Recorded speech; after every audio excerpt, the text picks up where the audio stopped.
नमस्कार. महाराष्ट्र माझामध्ये आपणा सर्वांचं पुन्हा एकदा स्वागत.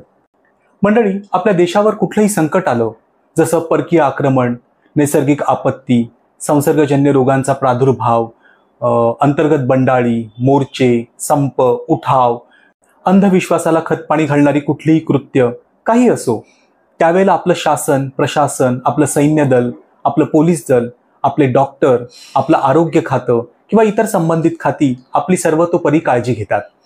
त्याचबरोबर आपल्याला ते वेळोवेळी मार्गदर्शक सूचनाही करतात. या सूचनांमधली एक महत्त्वाची सूचना असते, अफवा पसरवू नका किंवा अफवांवर विश्वास ठेवू नका. अफवा हा शब्द आला आहे अरबी शब्द अफवाह वरून. अफवा म्हणजे काय, तर कुठलीही गोष्ट किंवा वार्ता जिला कुठलाही सबळ पुरावा नसतो आणि ती लोकांच्या मनात अनावश्यक भ्रम निर्माण करते. मग तुम्ही विचाराल, अफवाला मराठी शब्द कुठला?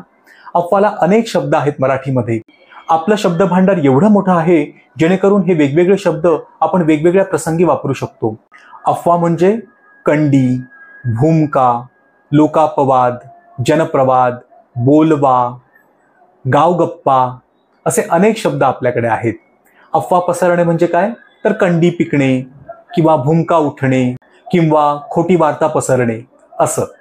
मंडळी, आजचा भाग तुम्हाला कसा वाटला मला हे अवश्य कळवा.